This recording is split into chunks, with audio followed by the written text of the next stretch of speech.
Hi. I'm going to answer a question. That's why I'm making this movie. The question is, if immunics is so effective, why doesn't everybody in the world do it? Why hasn't everybody heard about it? I'm Byard Barnes. I am the first person on earth who ever did this.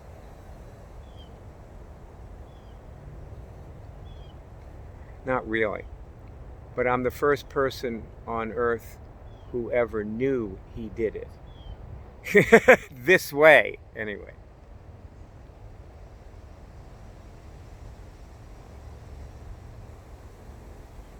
Now, that being said, I have to give God a lot of credit.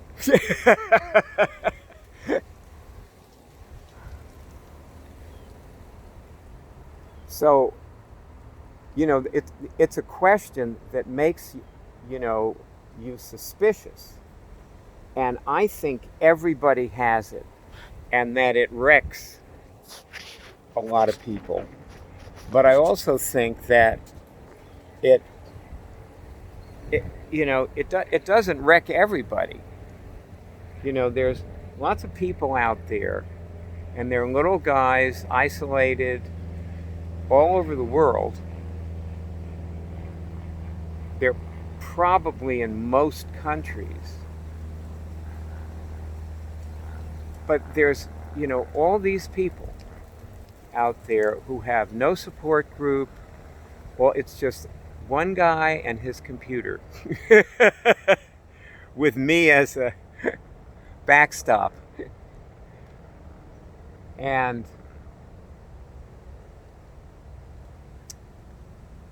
that's why I put this on the web, because the web and the movies and the college and all the things that we've put up will do what no human being could ever do for anybody, which is always be there 24/7 and always care.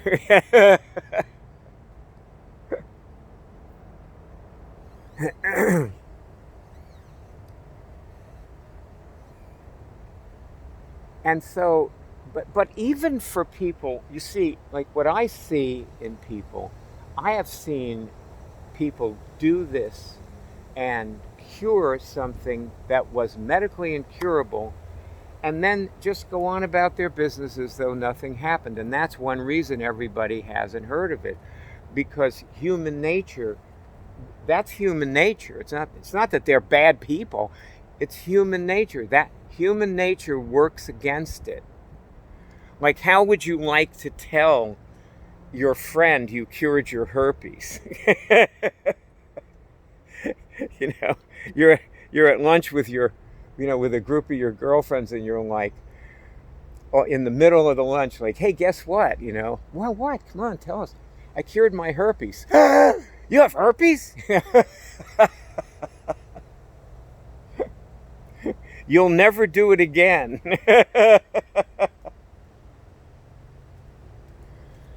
Oh boy.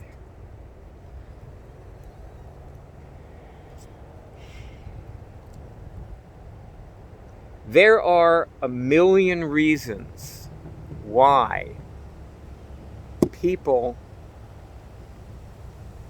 don't ever hear about this. And they have the most tragic. I'm reading this really good book, by the way. I don't know if you like crime fiction, but um, it's a Jack Reacher novel. It's the latest one. And one of the characters, who I have not yet met, we may never meet this woman in this book, but she's one of the characters, and she has basically a serious case of cancer. And her parents have bankrupted themselves paying for her medical treatment. This happens all the time. I mean, it was in Breaking Bad. They were going down that road of everybody was going to chip in their money, and at the end, all there was death for poor old Walter White. And It's a wonderful, that is a great show, you know, because he was somebody who had embraced his fate. He was a towering fictional character. Some of these characters are just brilliantly drawn. Anyway, I like good writing.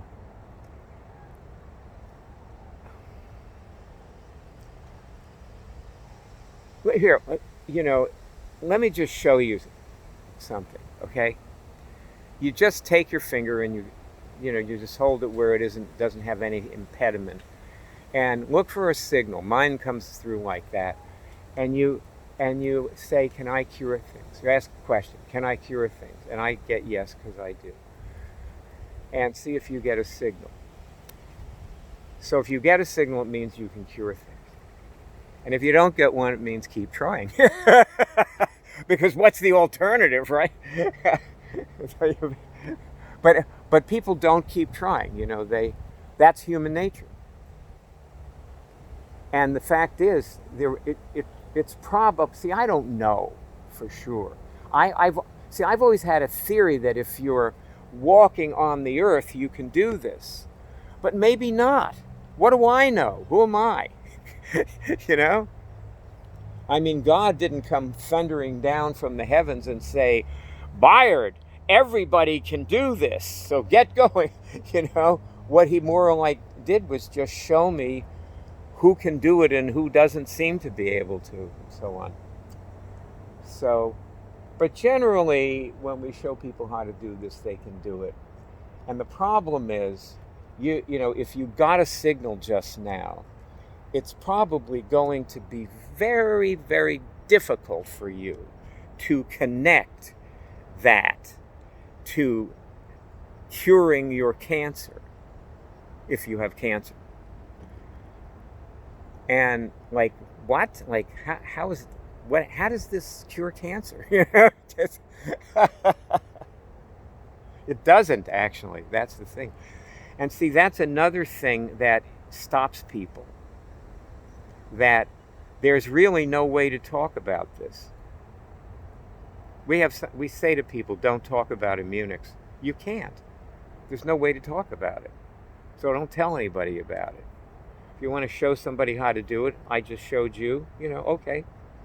But if I ever tried to explain this to you, this would be a very painful movie for both of us.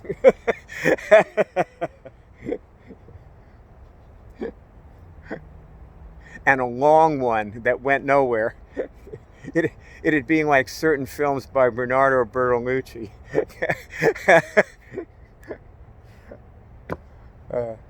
Who's one of my favorite directors, but still,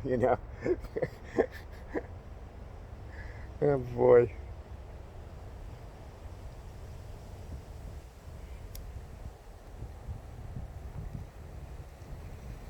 So that's a problem for people. They cannot connect whatever it is they do. And one of the things that happens, if you did this just now, you probably feel a little calmer than you did before. Just a little bit like, like you were meditating or something. Like if you meditate, I don't know if you don't meditate, you don't know what I'm talking about. But if you meditate, you get that peaceful feeling, and doctors recommend meditation because it reduces stress. And see, that's another thing. People think this is something else. Like they get this feeling and they say, "Oh, it's meditation." That's what it is. Well, I already do that. I do it. I meditate every morning, so I don't need this. They always think it's something else, or that it's competing with this other really good thing they do, and they're going to have to drop the other thing. Oh, or worse, that like they're afraid they'll have to drop their medical treatment. And you don't have to drop your medical treatment to do this. You have to drop your medical treatment if it's killing you. I had a bunionectomy recently, and I was given a very innocuous pharmaceutical, which was a painkiller, which I didn't need. And so I didn't take it. And then a week or so after, the bunionectomy, I was thinking, that the doctor said it was only 10 pills, and the doctor said, take these. So I was thinking, well, when would they maybe be of some use? So I decided I would take them before I went to sleep. And they did nothing bad to me. I didn't notice them because I was sleeping. But when I was awake, they were not a good feeling. And you don't have to be taking a poisonous cancer treatment to be harmed by a pharmaceutical. It can be a very innocuous thing. Like I was given a mild antibiotic at one point for some other unrelated thing. And I don't take antibiotics. And it was really funny. The doctor really told me, like, please take this. So I said, okay. And then I decided I'm not taking it, but then I was thinking, well, I did say I was going to take it. And it didn't do anything bad to me. I didn't feel terrible or lose all my intestinal bacteria or something. It seemed to have no effect. Well, at the same time, this is funny. This is what doctors do. They gave me the antibiotic, and they did a test to find out if I had anything. And they told me to take the antibiotic before they knew what the test results were. So 5 days later, the test results came back, and she called me up and she said, well, you can stop the antibiotic because you didn't have anything. Nothing showed up on the test. So, there was no bad effect from it. But still, there may be lots of reasons why you have to stop doing what the doctor tells you. Doing this is not one of them. This isn't going to interfere with it. It interferes with itself because it makes, such a mess. So that's my critique of medical treatments. I don't mean to offend anyone, but, this is what I've seen. A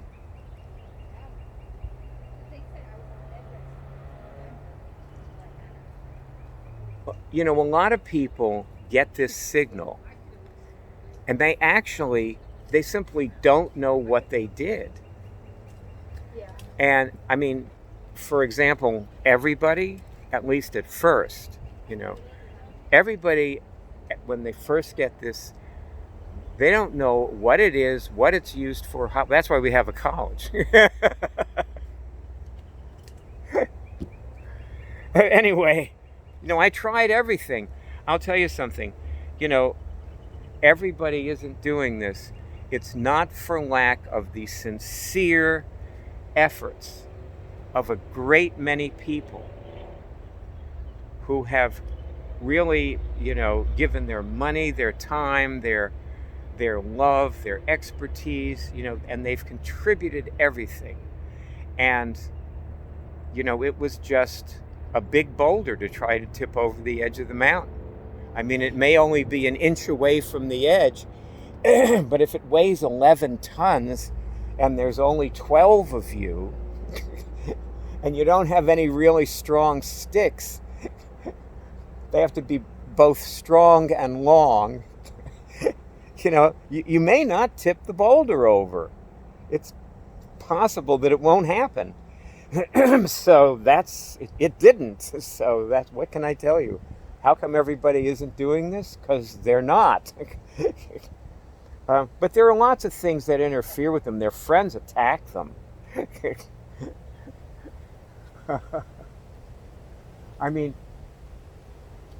There was this kid. He was probably about 15.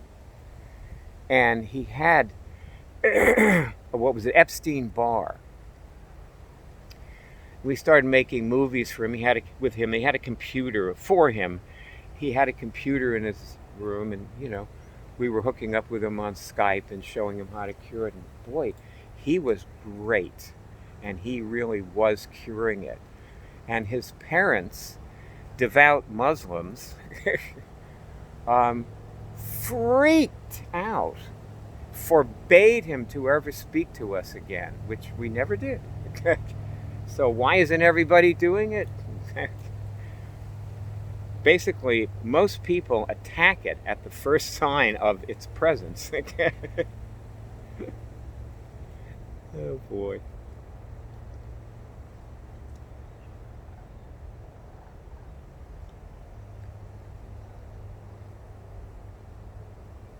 You know, if I had 1,000 people together in an auditorium and I came out here in this auditorium and I went like this, and everybody, tried it. Let's say they were all willing to try it.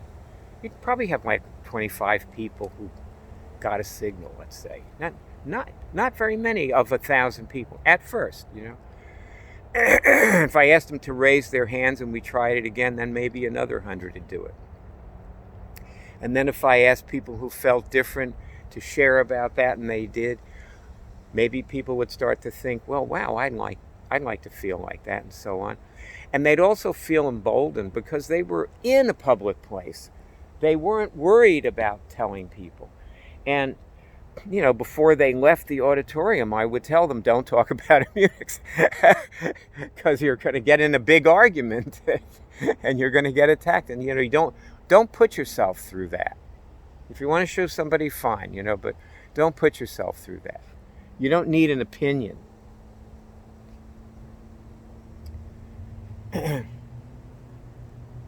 So, that could work,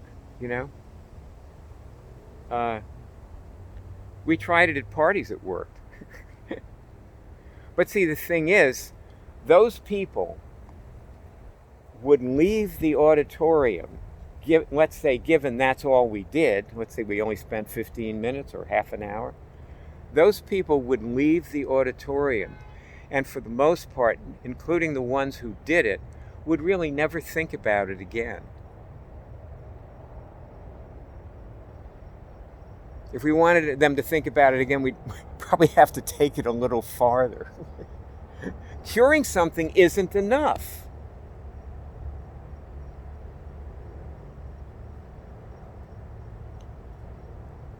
And another thing is, people don't know they can cure the next thing, or the thing that they cured when it comes back, because most cures are not final. And to have a final cure, you just have to keep whacking it. Funny thing, I cured my herpes. It took weeks in my case, but I had been doing this for a while. See, I got into this for something else. I used to be a shrink. And when I started doing this, I realized that it made me feel what I always wanted to feel when I was in therapy, doing therapy with other people or doing my own therapy. It was what I wanted, the way I wanted to feel. And so I fell in love with it, not because I could cure any physical disease, but because for a shrink, any kind of bad feeling, emotional feeling, is a physical disease. And in fact, a lot of shrinks treat them with drugs because they see them as physical diseases.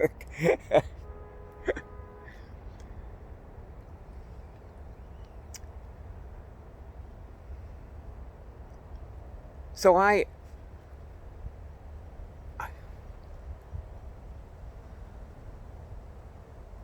was into it. And then I got a herpes outbreak. I'd been doing this for months, and then I got a herpes outbreak. And that was when I discovered I could cure my herpes, and I did that, but it kept coming back and kept coming back, and it kept coming back over and over and over again for weeks. Maybe, see, it sort of fades away, So maybe for about 6 months, I was still had something every few weeks, and then I cured it. And after a while, it never actually materialized in my physical body, but I could feel it before it became physical, and I cured it. And and so and even then, you know, I still have never, I can actually not say that I ever do this thing every time I need to. You know, I'm just not that committed to myself. What can I tell you? You know? I mean, I'm here at the gym, you know, and I notice at the gym, you always, when you're at the gym, you always have like some level of commitment to yourself. And, you know, at some point you say, well, I really don't want to feel like going any farther than this. And, you know, I saw on the finance channel, believe it or not, I'm a stock trader, so I watch the finance channel all day. I have that on while I'm trading. And I saw this woman was talking about exercise, which is a big issue for traders, you know. And she was saying that they did a study, and the people who are praised for exercise and they just push themselves to the limit, they're generally not as happy as people who don't exercise at all. so the way to make yourself, because exercise makes you happy, and the way to make yourself happy with exercise is to, you know, just do the medium amount throughout the day to stay happy. So who knows what commitment to ourselves really is? But one thing that I can say about it is that, you know, most people who cure their herpes that I've known, they don't cure their herpes the way I do, or the way I did.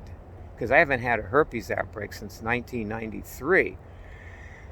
And some of them get outbreaks every 5 years or something. I'm in touch with a lot of people who've done this, you know, but sporadic touch, unfortunately, because I basically trading is a full-time occupation. Like I'm making this movie on Sunday before a holiday. So,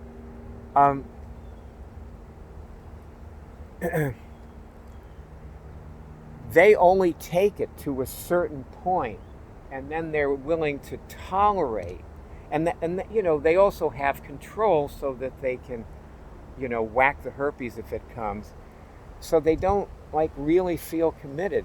See, after I cured my herpes, I never got the flu again. It was 1993. I used to have a few flus every year. Never got the flu again. I am a rare bird. We recorded, we did a series of recordings where we had people call in and cure the flu. God knows where we got them. They were shills. You know, if you don't trust us, you shouldn't, because where did we get all these people to record? Well, they were all friends of ours. Well, did they say what we told them to say? I have never been able to get a friend of mine to say anything that I told them to say, so no, but there's no way I can prove a negative, you know?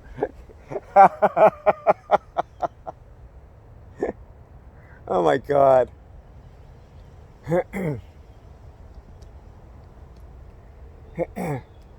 People do not pursue it as I did. And even I will say again, you know, I just let a lot of things go. And after a while, with a lot of them, I realize they've got to be dealt with. So then I cure them. But I am slow and unsteady. Doesn't win the race. That's what, so that's me. I'm not a role model. Unfortunately, I wish I could be a role model for you, but it's not happening, you know? So this is why everybody isn't doing this and is not probably very likely to. And now, you know, if you've watched this movie this far, you may want to be doing this. So how would you get started doing it? Well, there's several ways. One way is you could join the web college and start doing the lessons. And another way is that you could, now joining you have to donate for these things.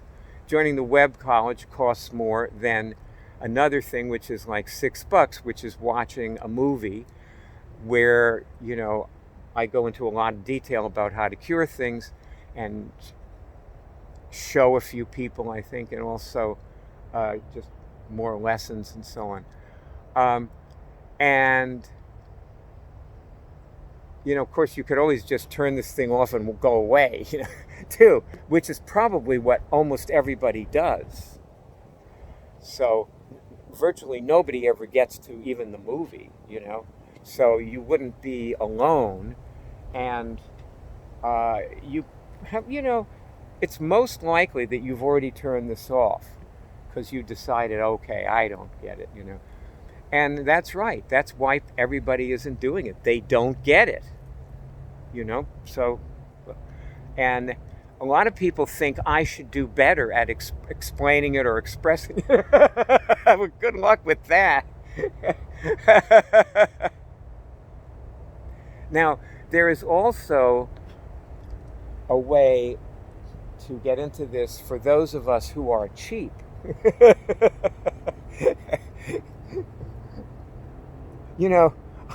I'm Jewish, and Jews are generous. We are not cheap, but we do love a bargain. And I have put up hundreds of movies on YouTube, and you don't have to pay anything to watch them, and they are of people curing things that I Skyped with.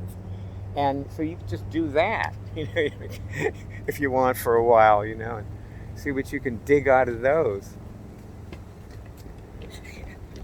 What I can say for me, about this is that after doing this since 1993, and it's now 2020, so we're going on 30 years, and I finally, this was a big deal for me, it might not be for you, but I finally resolved my psychoanalysis.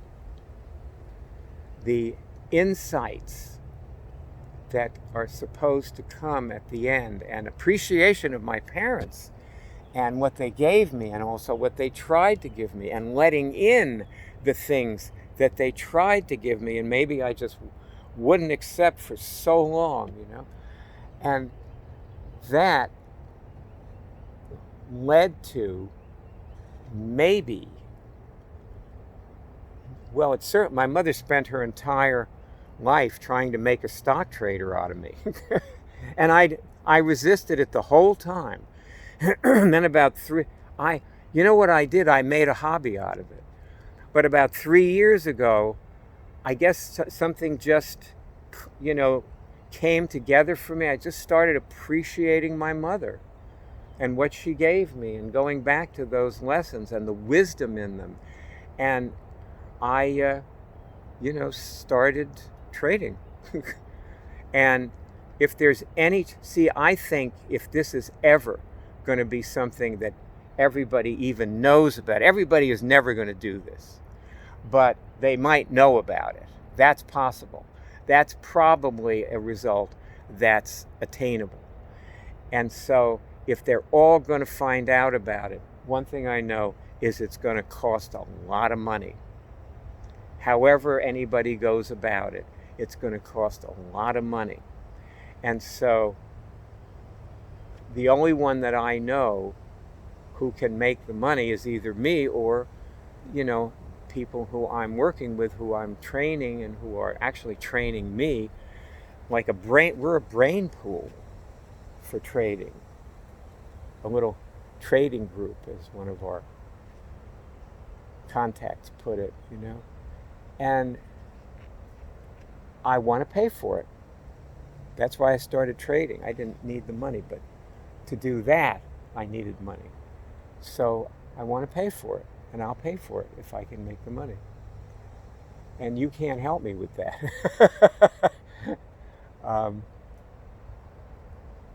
So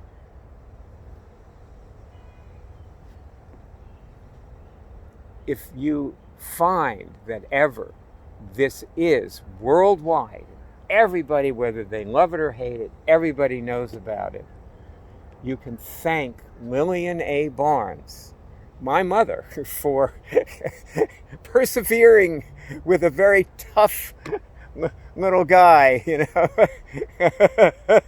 a hard case. Another thing that stops people from doing this is that doing this is a lot like the Bhagavad Gita. Like Robert Redford made a movie about the Bhagavad Gita. It's called The Legend of Bagger Vance. And I think you'll enjoy it if you decide you want to watch it. It's a wonderful movie. Um, the, like Ram Dass was talking about the Bhagavad Gita. And he was talking about the conversation that Krishna and Arjuna had. And how, Arjuna was saying to Krishna, I don't want to fight them. They're on the battlefield, okay? And the other army is arrayed across the field. And Arjuna said, I don't want to fight them. I love them. They're my teachers. They're my siblings. They're my old friends. They're all the people that I love, my parents. And I don't want to slay them. And it's hard, It's hard to and myself is over there too, And it's hard to conquer yourself. And to actually get where you can go with this, that's what you have to do. You have to conquer yourself. And it's a very subtle, soft, and gentle kind of thing that you don't notice you're doing, and which I still have not completed. So I better get on with it, right? I will, you go with my best wishes, and have a wonderful life, whoever you are and whatever you do.